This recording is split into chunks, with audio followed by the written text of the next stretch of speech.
My son is telling that when you are going to leave your class. Same thing, because we have to look at that time and the class timings.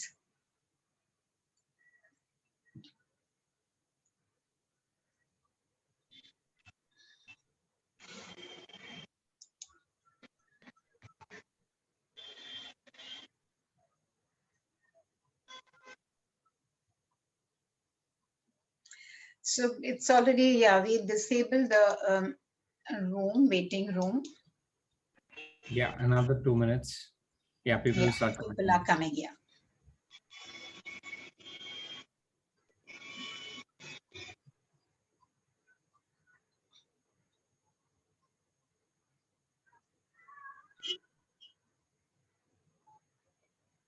Manik is here. Hi.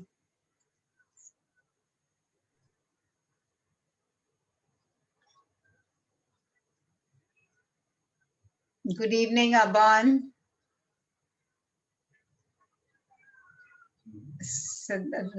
Rivkam. Hi, Manik. Good evening. Nice to see you. Good evening. Ishita, Rivka. Feel free to come on videos.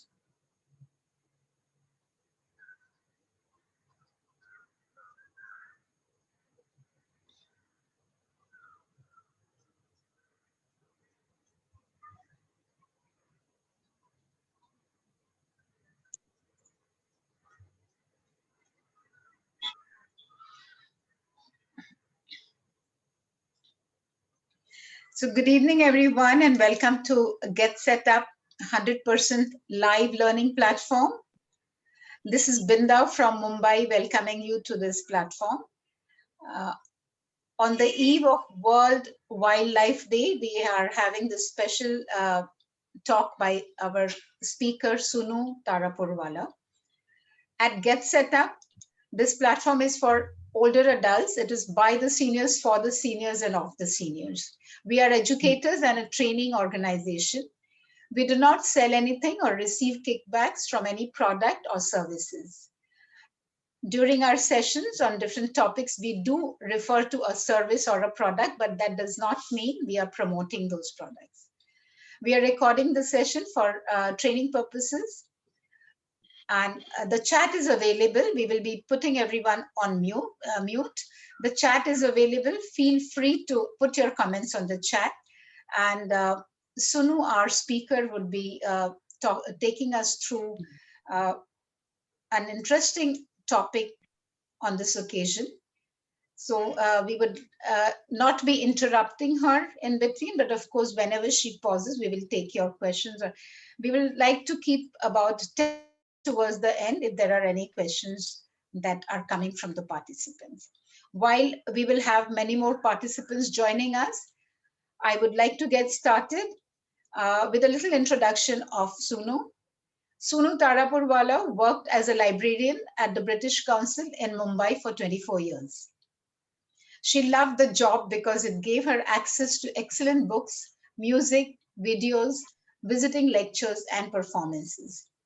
At the same time, she says she has always been passionately interested in issues about nature and wildlife.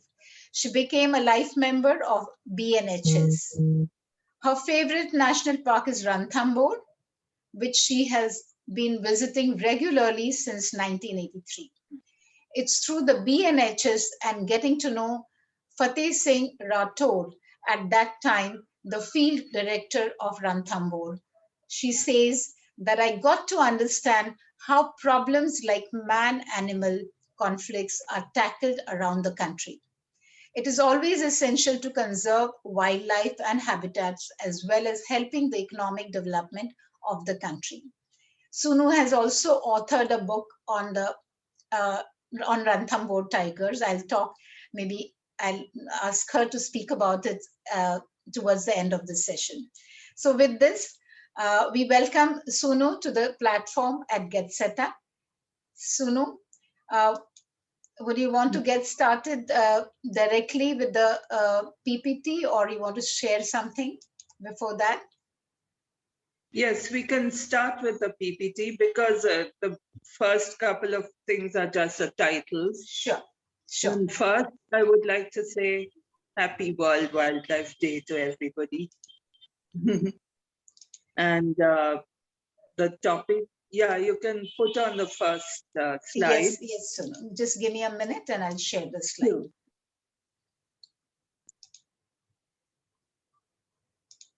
Okay, the topic of my talk is about man-animal conflict. And because, and a sort of debate between environmental conservation and development.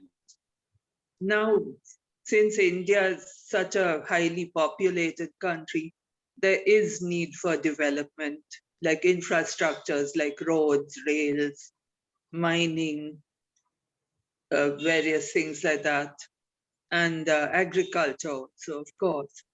But we also have to keep in mind the importance of having, of conserving our natural habitats, because they're forested areas and there are other living creatures who are not human beings, but who equally deserve space and attention. Therefore, and the problem just now is that some of these habitats get sort of fragmented because of all the roads and railway lines, etc.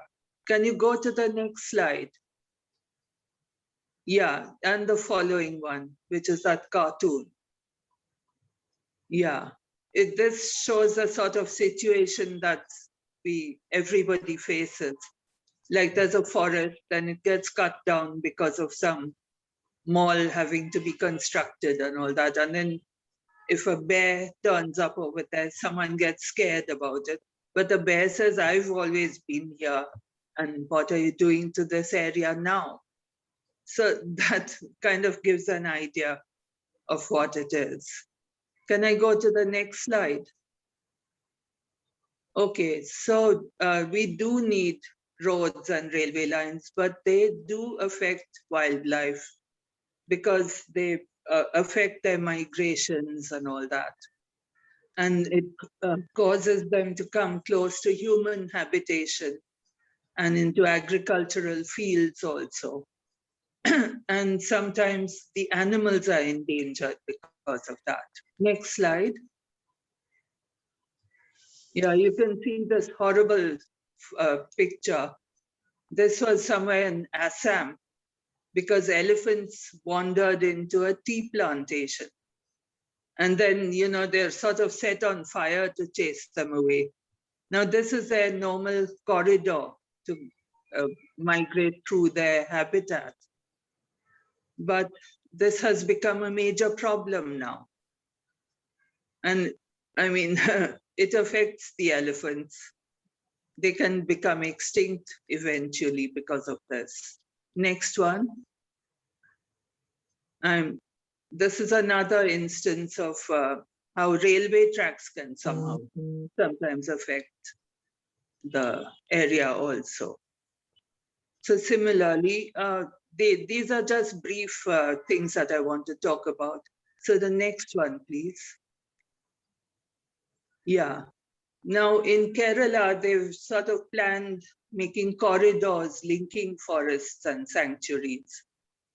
And recently in Goa, they've started allowing mining near a national park, the Molem National Park. And they're also building new railway tracks and all that, which are going to affect the forests and cause more pollution, etc. Now, of course, we do need minerals that are being mined, but we do need also to consider protecting wildlife and protecting their habitats. Next one, please. Yeah, now this is a photo from our Borivali National Park, where there are leopards. And leopards now, because there's so many buildings just adjoining the park, the leopards tend to wander out. And they need to feed themselves. So they go and catch the stray dogs, or they may catch cattle and all that. And they can also endanger human beings nearby because of that. So that is a kind of problem animals are facing. Next one, please.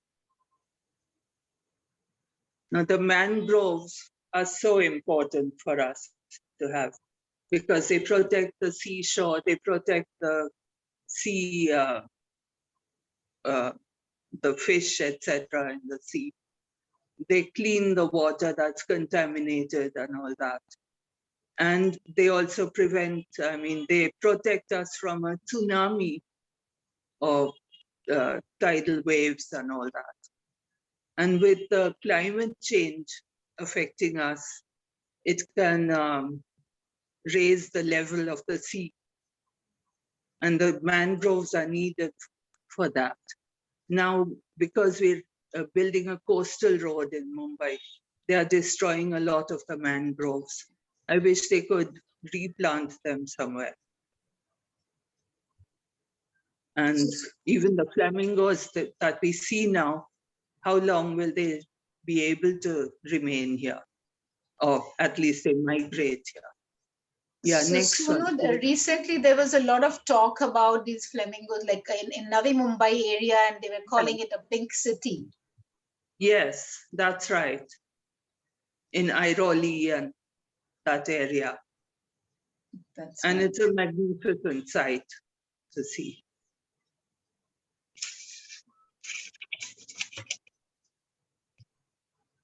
So, well, this shows what a forest looks like during the monsoon, because the trees are so important. They absorb the polluted air, they reduce the costs for public health, they store, they sequester the carbon dioxide, they replenish the groundwater, they prevent soil erosion, and they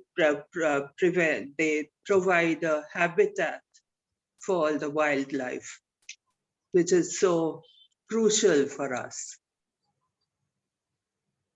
So that's why the forested areas are sort of shrinking because of, apart from urban development, even the agricultural areas.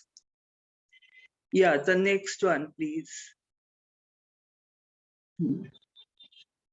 Yeah, so now, apart from using coal and oil for fuel, there are endeavors to use clean energy like wind energy, solar energy, various infrastructures set up because of that.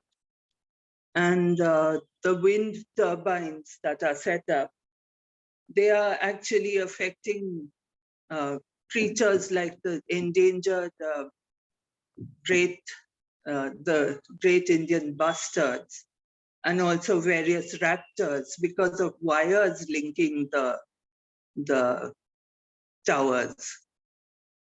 The next slide will show the towers. Yes, so the great Indian bustards are so endangered, particularly, and there are just a few left in the Kutch area, for example. And in the Kutch area, there are all these wind turbines, which are really affecting the population of the great Indian bustards. Yeah, the next, well, that's the great Indian bustard, which could have been notified as a national bird. Raptors are also in danger because of that. Okay, next one. Yeah, now the Forest Rights Act. Because the loss of forest cover is due to encroachment, and a lot of the tribals who live in the forest area, they are entitled to forest rights. But a lot of the forest areas are encroached for agriculture and mining. And that adds to the pressure. And it also affects the wildlife, particularly our tigers, which are our national animal.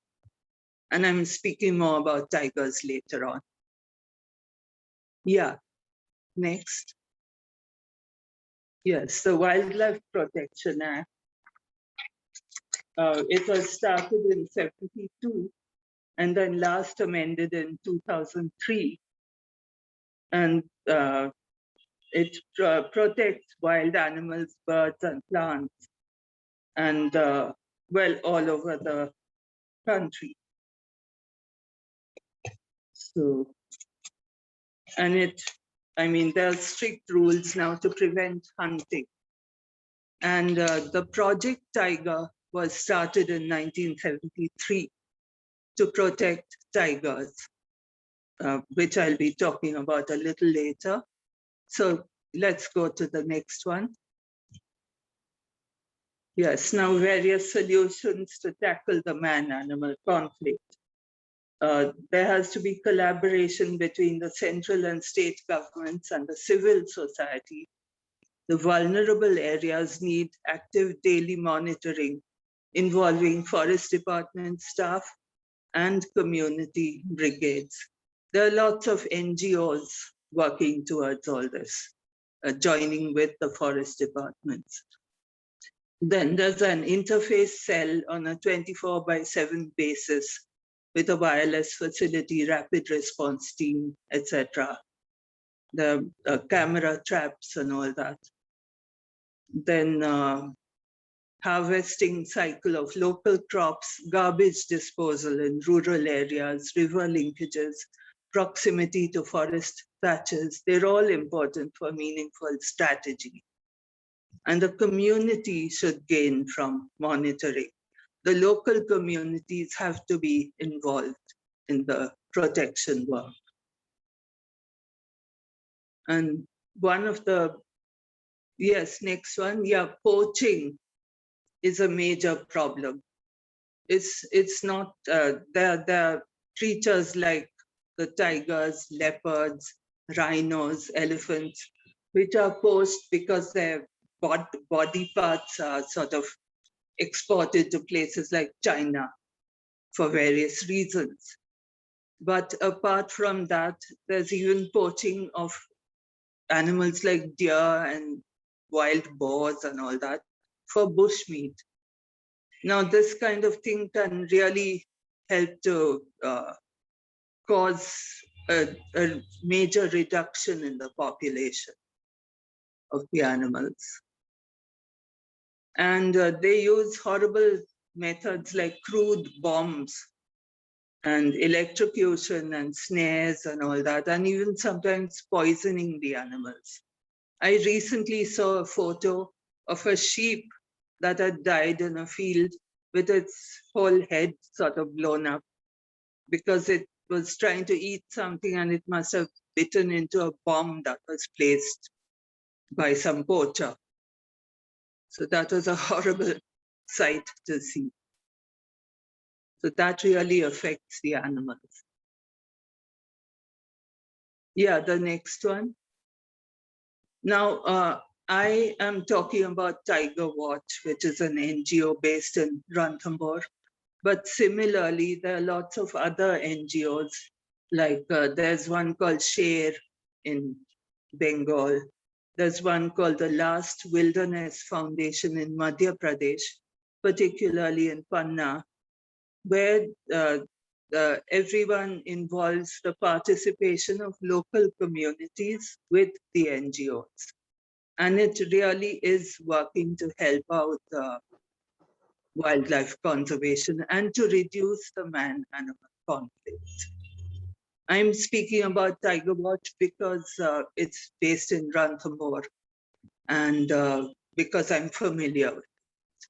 I'm not really trying to promote it in any particular way. Okay, so yeah, the next one.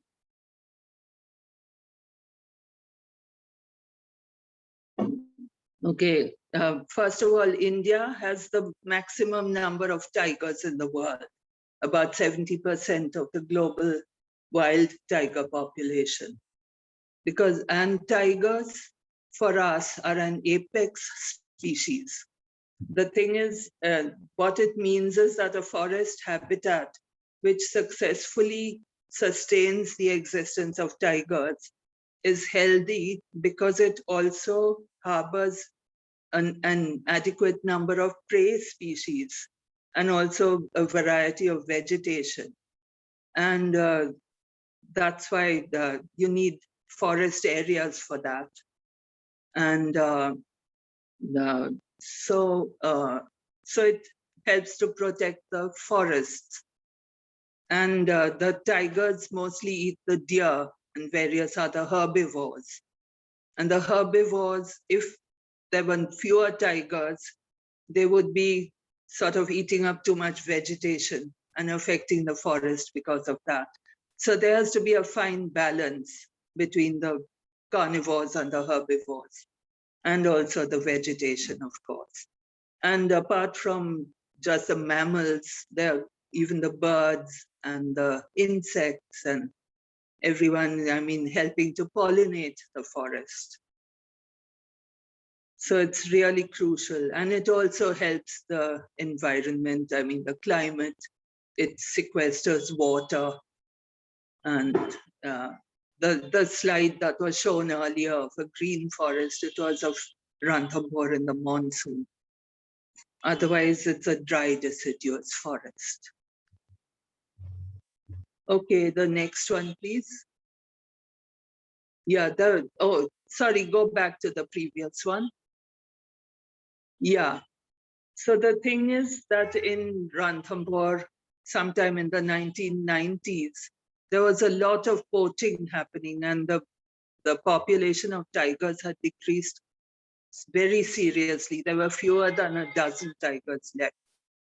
And the main group of poachers were from a Mogia community, which is a nomadic sort of hunter-gatherer community originally based in Madhya Pradesh. But they've always been sort of hunters. And they're totally sort of illiterate people and, very almost destitute. So they were sort of making their money by killing tigers and then transporting them to actually the kingpin poachers who were based in Delhi and places like that, Delhi, Nepal, even Tibet, sort of sending. And those people were making tons of money because of the tigers.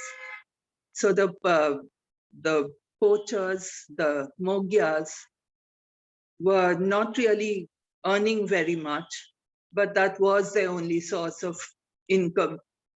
So they kept on doing it.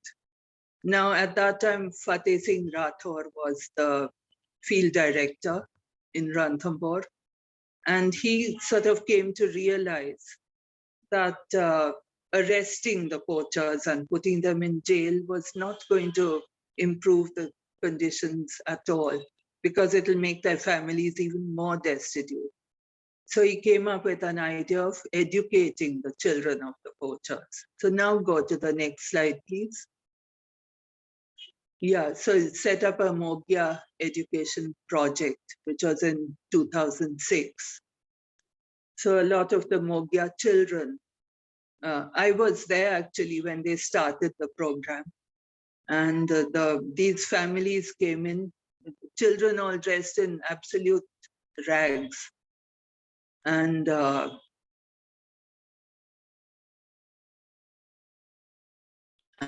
they were sort of provided with a hostel to stay in, with proper beds, a steel trunk each, new clothes, new footwear, textbooks, notebooks, all that. So they were first given a bath and a haircut and dressed up in new t-shirts and shorts and all that, feeling very proud. So originally there were about 40 children in the group. I remember there was one tiny little boy whose two elder brothers were to be joining that school.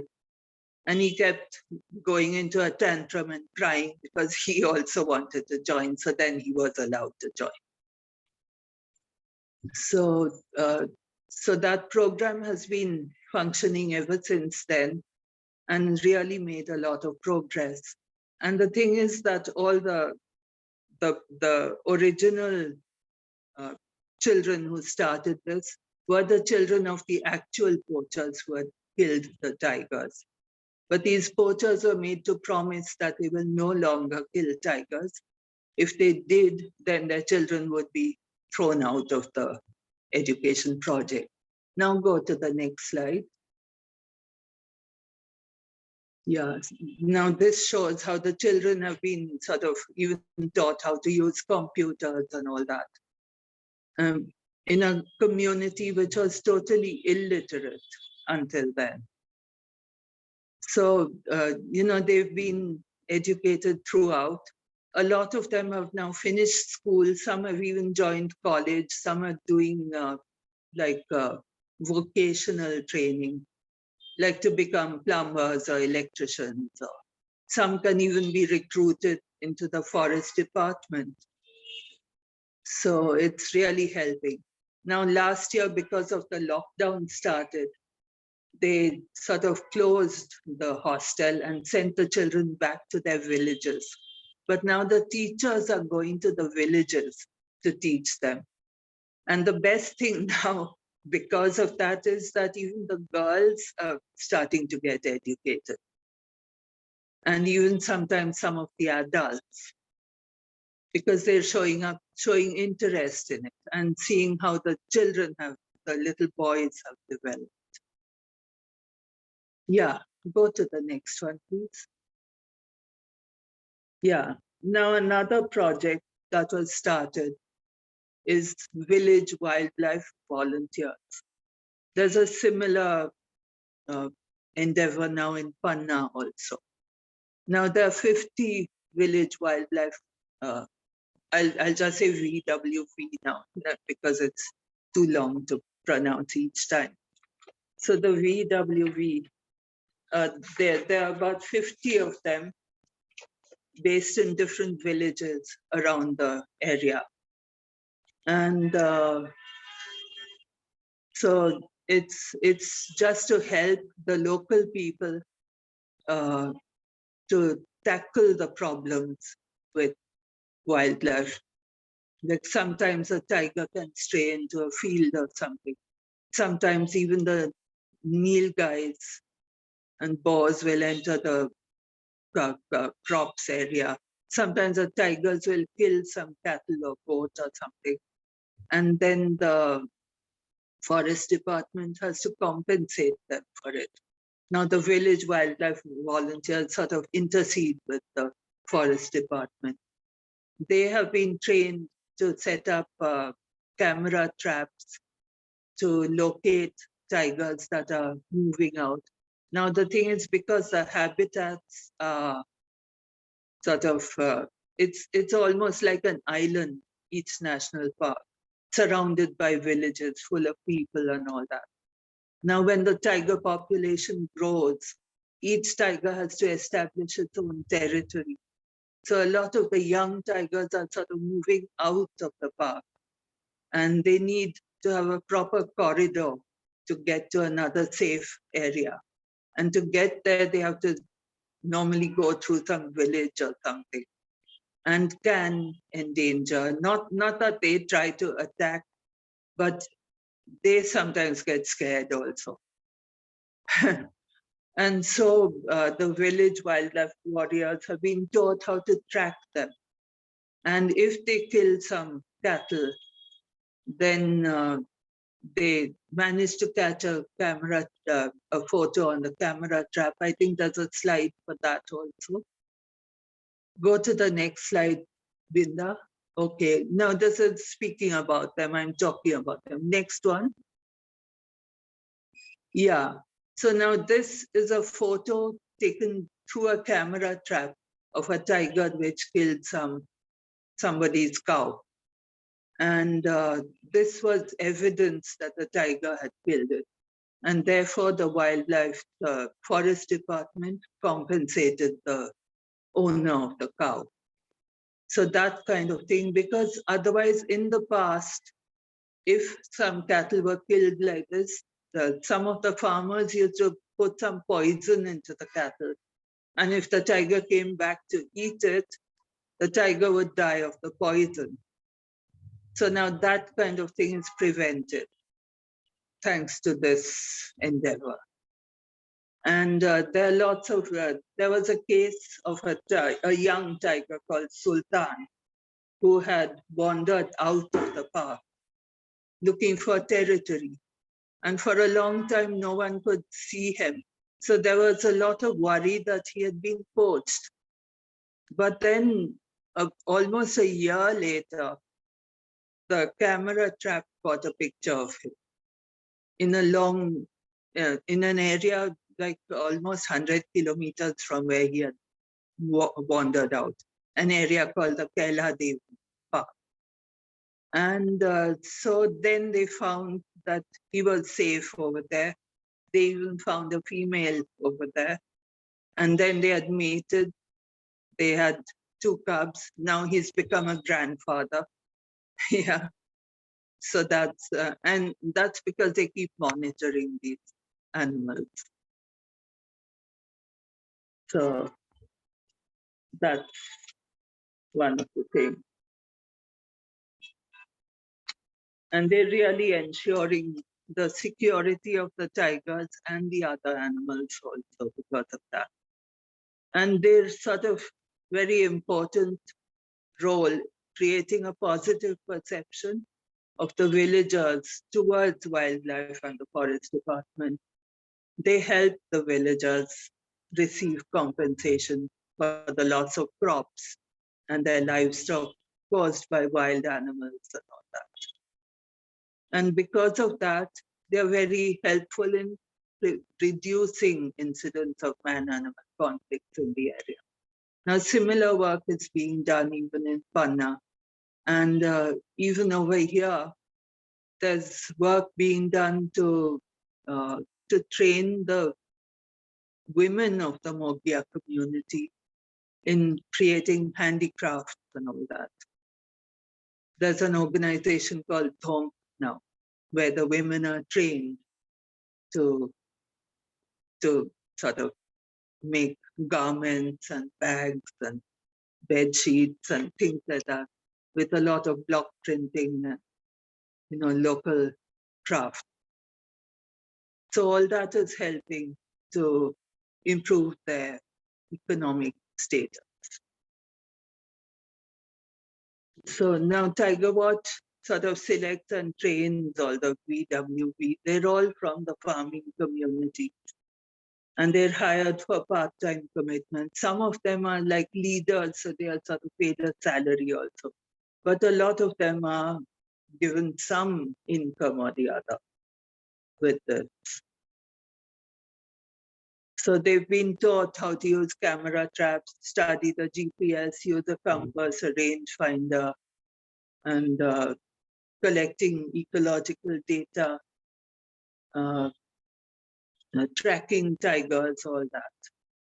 And how to use a smartphone also, because every day they go and see what pictures are being caught in the camera trap, and then they send them on via their smartphones to the Tiger Watch office. And they're all provided with uniforms and shoes and vehicles and everything. So yeah, now next one, please. Yes, so this is the kind of thing I was talking about, how they monitor all the wildlife, and they work with the forest department. And the department really appreciates their work. Yeah. Now, I'm going to narrate a story about a man-animal conflict which actually happened over there. Now, there's a Daulat Singh Shaktawat who retired a few years ago as a deputy conservator of the forest department. And once he heard that a tiger had entered a field. Next slide, please. Yeah, this is a tiger who had strayed into a field. And the villagers all started panicking a lot, and crowds of them shouting and yelling and all that. And Go to the next slide. Yeah, you can see how many villagers they are shouting, yelling, and trying to scare away the tiger. Now the tiger actually got scared. So Daulat Singh was called with a tranquilizing gun, and a vet went along with him, and some of his other staff also went along with him. And then they had to try looking for the tiger. So the next slide shows how difficult it was for them to find it. Like it's a huge field like this, and you don't know where the tiger is going to be. So they were searching away for it. And eventually, now go to the next one. Yeah. Then by the time Daulat Singh was sort of locating the tiger, it just rushed at him and attacked him. And it sort of crushed the right side of his head. His eye came out, his jaw was damaged. Well, that he was terribly injured, but he was still sort of conscious. But somebody else managed to tranquilize the tiger. But of course, they had to pay attention to what happened to Daulat Singh. So they rushed him to a hospital. He was still conscious, so he was able to tell them what his blood group was. He was A positive. So he was rushed to a hospital for immediate first aid, and then flown to Jaipur. Then he spent months in the hospital, and he has an artificial right eye now.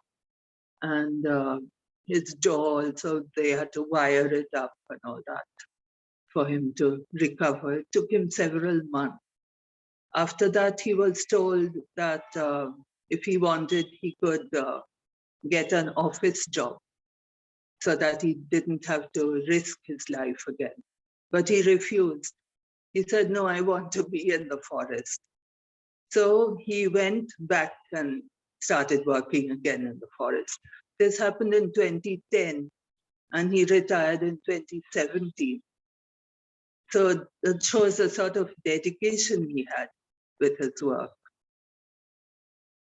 And yeah, so that's basically more or less what I want to say about this kind of work and the kind of risk that people have. Now, this is my final slide. This is my favorite tigress, Machli, who was the most filmed tigress in Ranthambore or even in the world. There's several documents about her and all that. So that's it for now, and thank you. Any questions? Thank you very much, Soonoo, for this wonderful presentation, and also the slides that you shared with the pictures, unique pictures, of course. And yes, I do remember Machli, and you said it's your favorite one. I'll stop sharing the slides here, and we'll open it to the group for any questions if they have. Yeah, sure. So feel free to unmute yourself and ask any questions if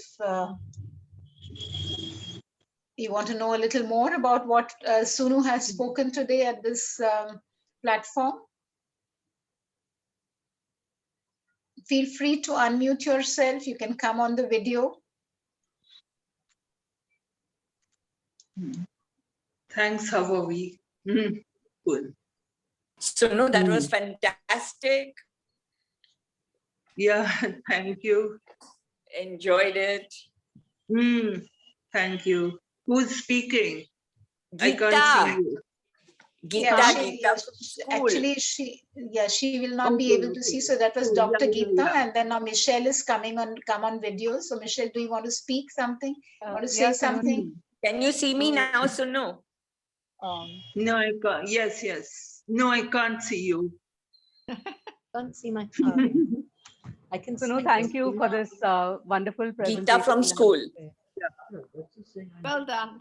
Great, Soonoo. I have, no? Isn't it? Yeah, any questions? Yeah, I want to ask you. Yeah. What do you see?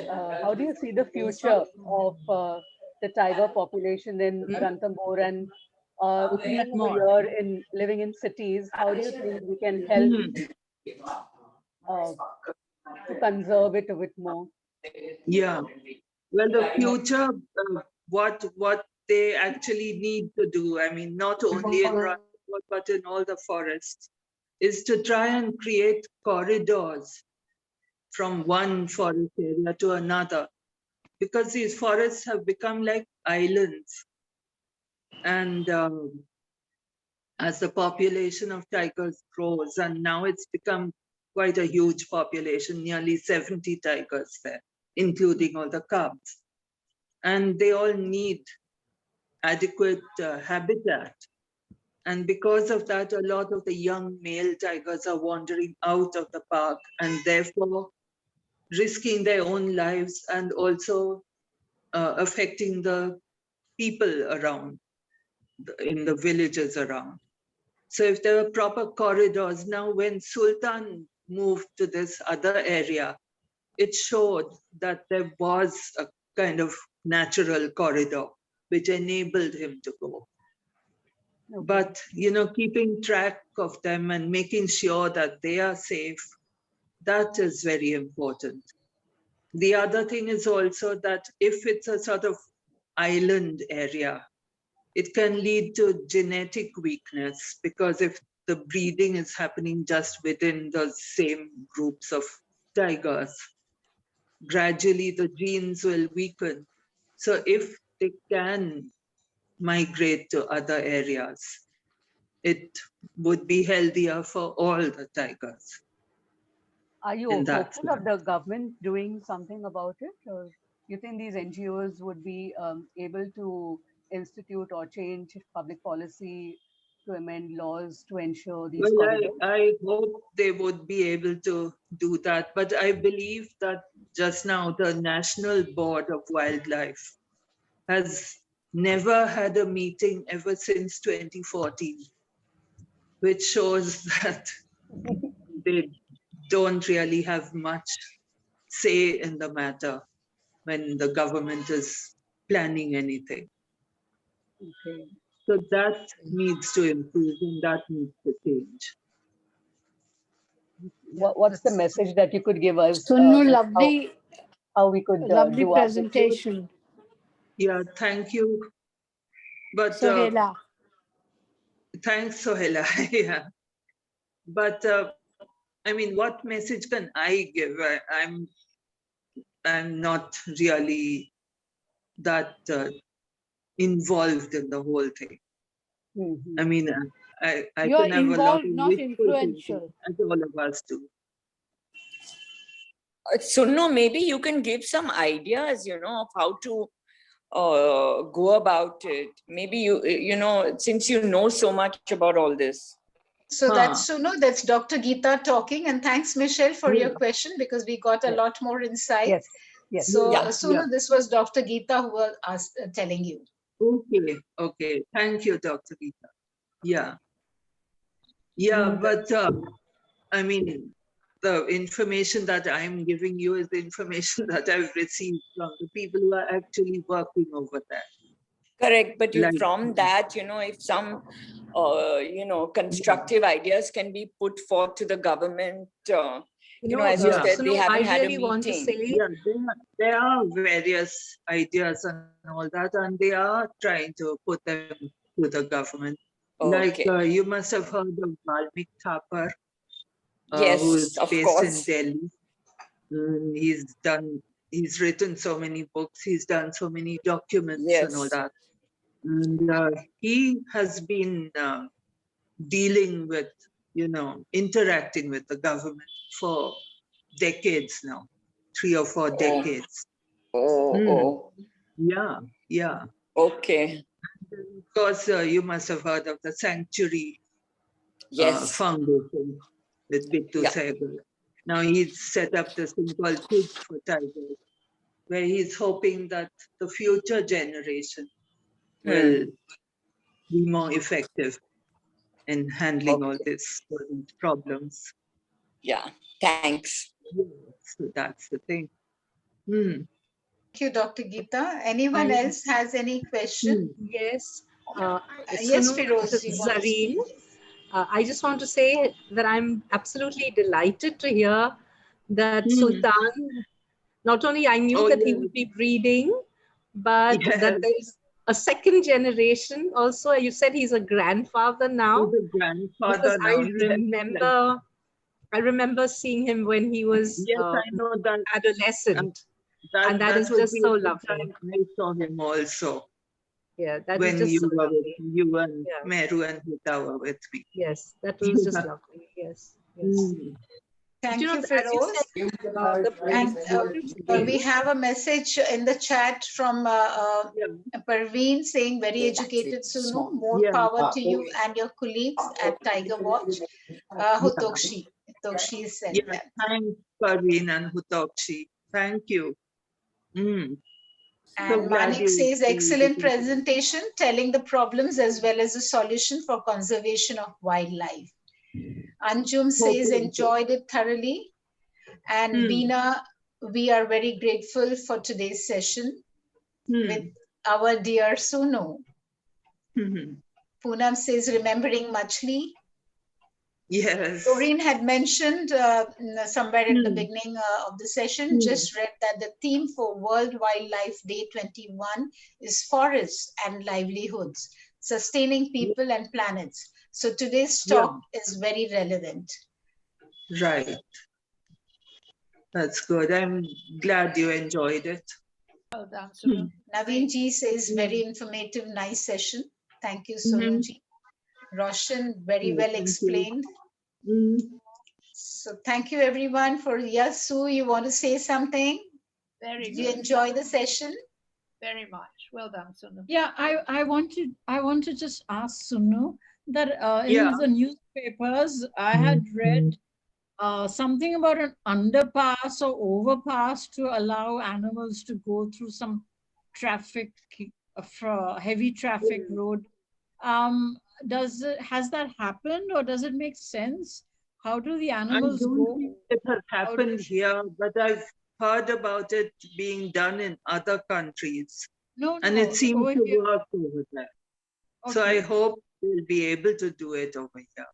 But at the same time, they shouldn't be sort of building railway lines and all that through the core areas of the forest. And for example, just yesterday, I read that in Dudhwa, now there's a railway track going through the forest in Dudhwa, which was used for transporting all the, agricultural goods. Now they want to have a sort of scenic tourist train over there. Now that is a stupid idea because it can affect the wildlife. Yeah, sure. And it's not really necessary. So I don't know why they think it's something fancy and worth doing, but it won't really help the forest or the animals. Thanks, Roshan. And Mehru has to say something. Yes, Mehru? Mehru. Hi, Soonoo. I just wanted to ask, is there a way that we can systematize the man? Louder, I can't hear you. You're very soft, Mehru.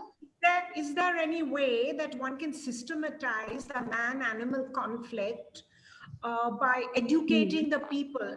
As Fateh did the poachers, can the villagers be educated in how to handle because we are spreading our wings as if there's no tomorrow, and the animal is trapped out of his or her environment. So is there any education or any livelihood that one can? Yeah, at the moment, the village wildlife volunteers are handling that sort of thing. Good. Sort of instructing and educating the other villagers because they themselves are from the various villages. And it pays dividends? Around the town. Does it pay dividends? I can't hear. Does it pay dividends? It will eventually. Is their work good? Okay. Yeah. Okay, it's okay. Okay, I think there's something, the audio is not very clear, Mehru. So Yeah, that's fine. No yeah, problem. thank you for sharing that. And Soonoo, we have Sunil Jagtap who has put on the chat, thanks a lot. We need to have a networking of people who are concerned about the environment. That's what he's suggesting. So let's hope something like this happens. And like Mehru also said. And Tutu Mukherjee, nice to see you here, Tutu. Soonoo, as always, a pleasure to hear you talk about conservation. Soonoo, may I ask a question? Yeah, Doreen, you want to say something? Okay. Do sometimes the local people feel that wildlife needs are getting priority over their own needs? Does it happen? No, I don't think it really happens, except that, I mean, maybe because in of Ranthambore. Because of the heavy tourism everywhere. Her question is for specific in Ranthambore. Yeah. Yeah. Yeah. No, the thing is that a lot of them are sort of getting employment thanks to the tourism business. I wish the tourism would be better managed actually, because sometimes there are so many crowds sort of surrounding a tiger and not allowing it to move as it should. And that needs to be disciplined better. No, and that's what the forest department needs to do. Yeah. Okay. Because many times, they are pushed to the brim of a particular place. They're not allowed to go into the forest. When perhaps, earlier they could collect the forest produce. Their livelihood depends on it. That time, don't they feel? Yeah. And that's particularly the tribals in the various areas. And that's what the Forest Rights Act would deal with also. So that the genuine claimants, the genuine tribals can access the forest rights, like they want to collect honey or tendu leaves and things like that. But it's not always safe for them to do that. Now, in the Tadoba area and Chandrapur, we keep hearing about them being attacked by tigers over there because they're going in for gathering all this produce. So that has to be tackled with by the forest departments. Okay. So, also, sometimes I hear they sell their own rights to others. Instead of keeping the rights within their own family, they're selling it to others. So it's not that traditional problem because the money, that's why they do it. But because of that, it's affecting the environment and the forest. Right. Yes. And Thank you, eventually Soonoo. it's encroached. Right. Yeah. Thank you, Soonoo. Okay, Dory. Yeah. So thank you everyone for, just adding on to the discussion by asking some questions and your concern, and loved having all of you here at this platform on the World Wildlife Day. Thank you so much once again, Soonoo, for being part of this Get Set Up platform and gracing the occasion. We would love to hear more about Ranthambore and other places also from you in the times to come. Thank you very much. For all those who have joined us once again, have a great evening. Thank you. And Get Set Up is a 100% live learning platform for older adults. If you like the platform, if you like the session today, do talk about it on your social media. You can tag us with hashtag Get Set Up. If you're writing on the Twitter, talk about this session that you heard. You were present here for Soonoo's session. And have a great evening. Bye-bye, everyone. Bye. Thank you very much. Bye-bye. Thank you both. Bye. Bye. Thank you, Linda. Bye-bye, everyone. Bye. Thank you, Soonoo, once again, and bye-bye. Good night. Bye-bye.